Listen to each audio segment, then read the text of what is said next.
So, colleagues, first of all, I would like to begin by congratulating the Dean on founding Ondogenet and on building up to 2,000 students in 40 years. In contrast, I will describe a university that started 10 years ago and has now about 1,000 students, and of which I was a founding dean, and which we have been hosting Professor Chung at in recent times. So he was familiar with our very similar philosophy of sustainability and of being a national resource and ultimately an international player in addressing climate change, energy, and many other issues. So it's my pleasure to give you a very quick tour of a university that actually is much more diverse than agriculture and forestry. I myself am a computational mathematician, but I have a good overview of the purpose and current status of the school. So thank you for your kind attention. So KAUST is one of several universities that was started about a decade ago, purpose-built science and technology universities. You can see in green here countries that previously did not have major research PhD programs in science and engineering, and also 3 countries in red, which, although they were world leaders in many forms of science and technology already, decided it was time to start a graduate-only S&T school, more or less, you could say, in the MIT or Caltech brand, with major international partners, ambitious new missions, particularly in energy and environment, and initially strong political support. So KAUST is one of these. I will present 4 pillars, 4 paradigms, and 4 strategies in our first decade, and then show it with some data what these have landed us up with, and then describe one particular feature of our university, which I have personally helped develop, which is computational science and engineering, which you should think of as an enabling technology for all of the other sciences and engineerings, whether they be in forestry or in bioengineering or in nanotechnology or whatever. So part 1 are pillars, paradigms, and strategies. So here is the logo of our university, and I will interpret it in 4 different ways. I will interpret it as representing the 4 research pillars: energy, environment, food, and water. By the way, these are seeds in those pastel colors, and that's a lens that indicates the scientific study of these 4 seeds. The way I prefer to think of our logo is in terms of the ways of knowing, the ways of doing scientific discovery and engineering design, namely theory, experiment, simulation, and big data. And as I've animated these 4 ways of knowing, I've put a timeline above them so that you can appreciate that theory is really a couple of millennia old, going back to the Greeks, who theorized a lot about the atomic structure of matter, but did no experiments. Then we could say modern science began with Galileo and the corroboration of theory and experiments a few centuries ago, and simulation about 50 years ago, mainly in the US Atomic Energy Commission at first, and now big data, which is such a commercial success that all 5 of the largest companies in the world listed publicly are essentially big data companies worth a total of $4 trillion between the 5 of them. So a very recent addition to our ways of doing science and policy. So most of the world's great research universities were founded after the Humboldt model in Germany in the 1850s, where graduate education and research were unified. And only a few universities have been started since the addition of the last 2 paradigms, which means that most of the world's great universities are, if you will, firing on 2 cylinders in the way they are academically structured, budgeted, hired, populated, and oriented in their degree programs.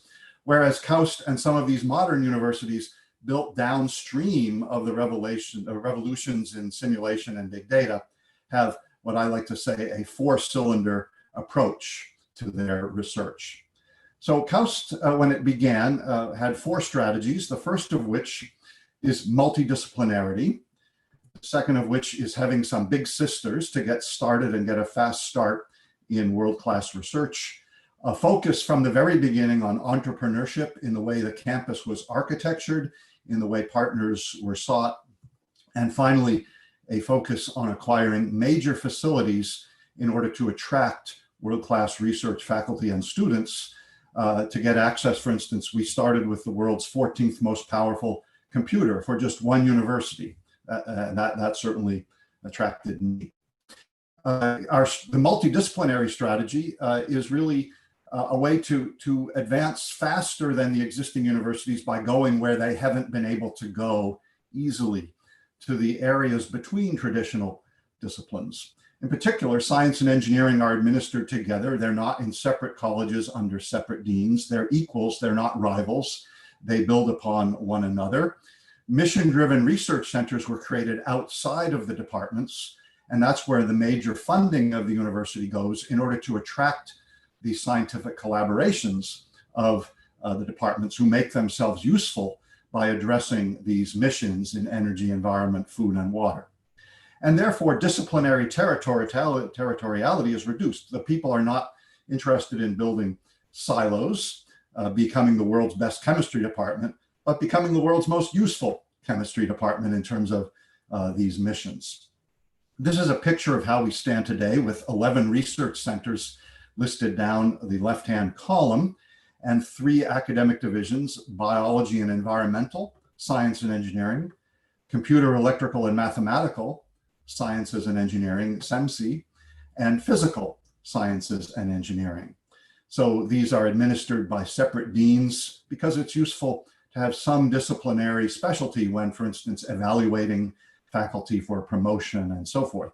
But basically, these centers are where the projects are located, and the divisions supply the people as they can make themselves useful to this matrix managed enterprise, a research university.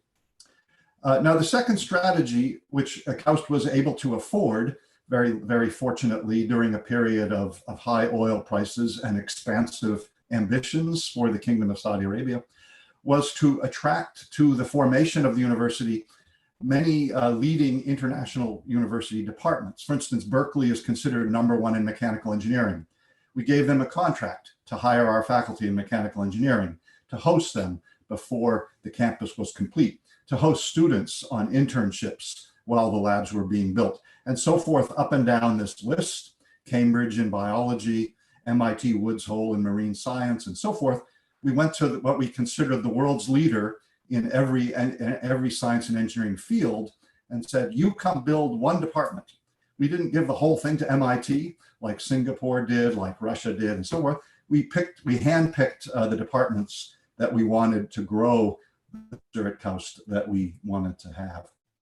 We also gave smaller research grants to individual experts from around the world who represented fields that we wanted to grow into, like, for instance, battery technology, or green cement, or clean combustion, things like that, that would plant pieces of, centers of expertise within the campus. The third strategy was to engage from the beginning multinational corporations by building them a park. So within our large campus, we set aside about 1/3 of the campus to host industries that wanted to locate their research efforts within the Kingdom of Saudi Arabia and the Middle East more generally. And they were given privileged access as early tenants if they would bring their research to our campus. This is very useful because students can stay within their dormitory and do an internship just across the campus with a major multinational like IBM or Boeing or Siemens, etc. And at the bottom, you see 4 Saudi agencies, most of which did not exist when KAUST started.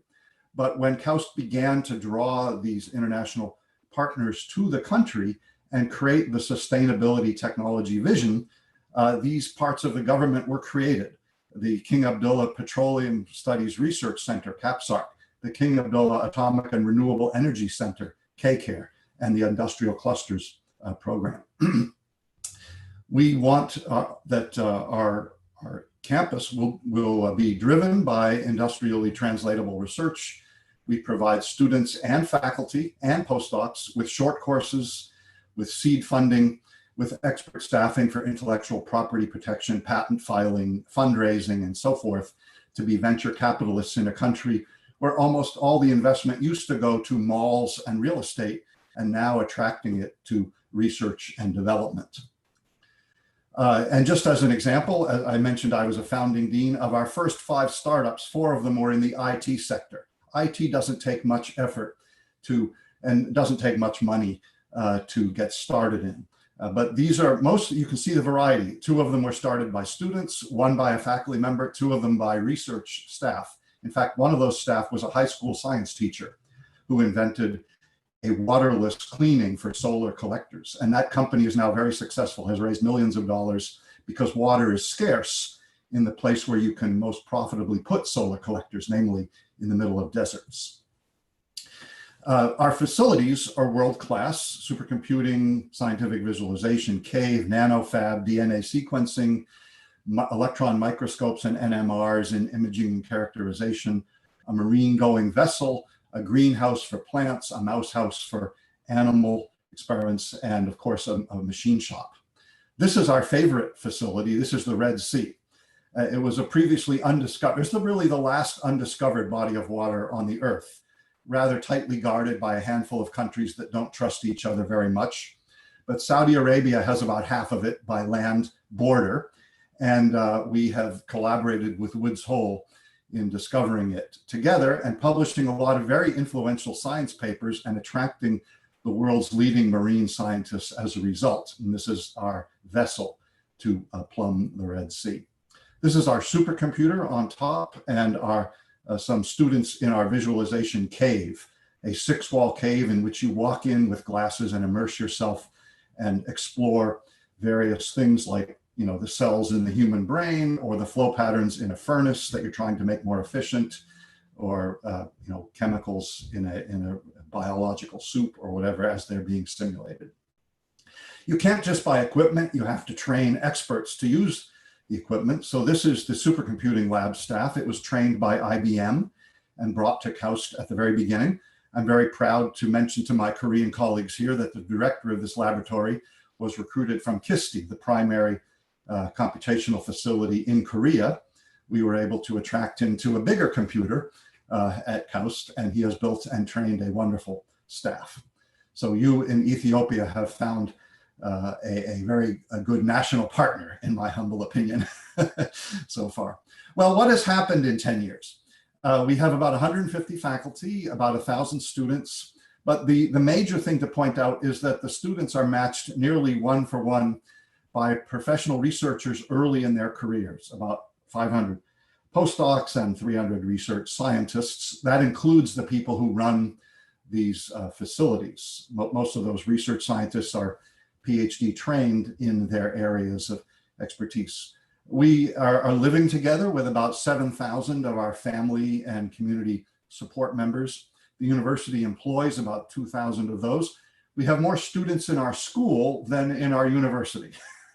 We've had, you know, the young members of the team have had a lot of children. We draw our community from 110 countries, and the workforce includes 80 countries. The other 30 are where the students are from. And we already have about 1,300 alumni, a good number of whom, although they came from around the world, decided to stay to live, work, and play in Saudi Arabia, which they found to be a very supportive economy for their scientific and engineering endeavors. Now, I'll show you this pie chart to indicate that per faculty, if you do the divisions of these numbers, we have about 6 students, 2.5 postdocs, and 2 research scientists, about nearly 11 researchers per faculty. This is, I believe, unusually large compared to most of the world's research universities, and you should keep that in mind when I come to a slide in a couple here. But first, I'll mention that it's not just giving degrees, it's filing for patents, mostly in the US and the UK systems, which are viewed as having the best patent protections. It takes about 7 to 10 years for a patent to progress through to a licensing agreement, and most of them never make it. But after about 10 years, we have about 15 royalty generating license agreements.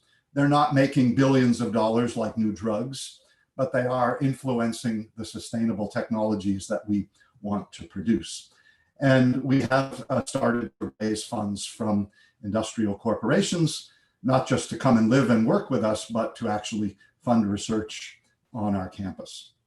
Now, this is the 2019 QS World University Rankings. And on the right, I'm filtering this chart by citations per faculty. So look who is first, KAUST.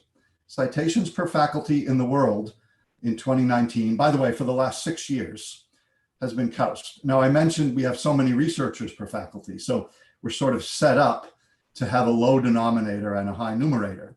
But in fact, if you compare it to the world's most prestigious research institutions that are located in the US, my home country, within 10 years, KAUST has outpaced them in their productivity. So we're very proud that these strategies, especially I think the strategy of multidisciplinarity and going after new areas where people are interested to be drawn in, is a good one. We are curiosity driven, so we have 2 sources of funding. The faculty can plan their research on a 5-year rolling horizon. They can make a commitment to a student and bite off a big long-term project. But mainly the funding is goal-oriented. If they want to really load up on their research team, they have to apply competitively, be ranked, and then join one of these translational sustainability campaigns. We are of global DNA. This is a big advantage. I don't know any other university that is not majority built of people in its host country. KAUST is drawn from around the world. There is no cultural majority. There is no group think. If you're from Poland, if you're from Mexico, if you're from Ethiopia, if you're from Japan, you all have an equal footing in deciding what the university will do and how its academic programs are organized, and your own special perspective is welcome. It's, by the way, 36% women by students. I don't know of any other university in the world where the Graduate School of Engineering has 36% women. I came from Columbia University. We had 26%. We are very proud to be one of the highest in the US, but KAUST is very gender diverse as well. We're collaborative across the campus between departments. That's the hardest part, but also across the country with other universities and across the globe with universities and companies. As I mentioned, multidisciplinary and entrepreneurial and living together. Work, live, play. We all have our students go to the same school. We go to the same hospital. We buy food at the same store. We are a picture of the UN, if you will, within one 45 square kilometer campus. Now, I'd like to conclude with what I think is one of the secrets of the university, which is our computational science DNA. We were built around a supercomputer to do simulation and data analytics to help steer the experimentation. Experimentation is expensive. Computing is cheap. If you can ask the questions on the computer, you can direct your scientific investigation, your field work, your laboratory work, which is slower and more expensive in a strategic way. Now, simulation has been growing rapidly over the last few decades. One way to measure it is by the Gordon Bell Prize, which is awarded every November to a team that crosses a new boundary in computational power. One way to look at this is how many gigaflops, how many billions of operations per second you can get for an investment of so many dollars. And over the last 3 decades, computational power, the cost of putting a computer on the floor has gone down by a factor of 3 orders of magnitude per decade. So that my cell phone here is much more powerful than Harvard's fastest computer on which I did my PhD. Much more powerful and has much, much more memory as well. The other thing to look at is what you can do with that computer. So over 3 decades of Gordon Bell Prize, every decade we could do 1,000 times more computing per second. And we could also compute for longer periods with less energy, leading to much more capable simulations. Now compare that to agriculture. Let's take a date. That's Saudi Arabia's favorite export. And today at $16 a kilogram, a date is a specialty just to be reserved for eating. But suppose you knew that in 3 years, that date harvest would only be $4 a kilogram. You would figure out to go through the recipe book and the food processing plant and replace all the other expensive sugars from cane, from corn, whatever, with date sugar, because it's the natural, cheap way to go.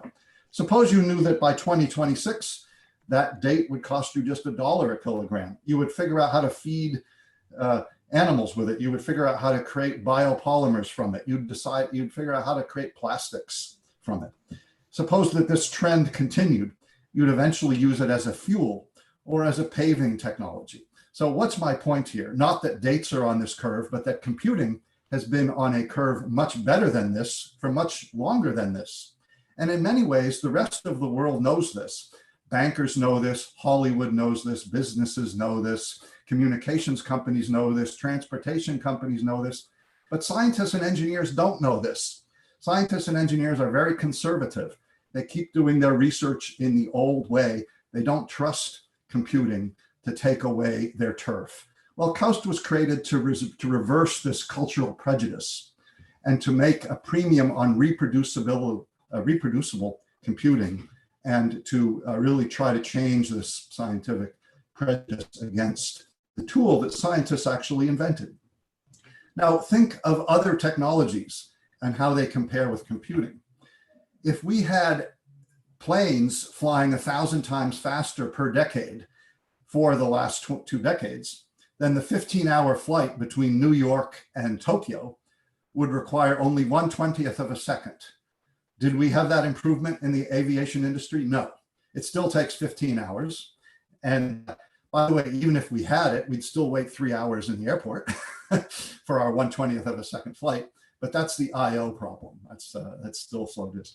If similar advances in storage had been created in the library or bibliography industry, then the entire US Library of Congress could fit in our offices. Can we do that? No. If similar reductions in cost had been applied to the educational industry, then the cost of school in the US today, which is in the $50,000 a year range, would be about 20 cents. That cost improvement has not come to higher education, but it has come to computing.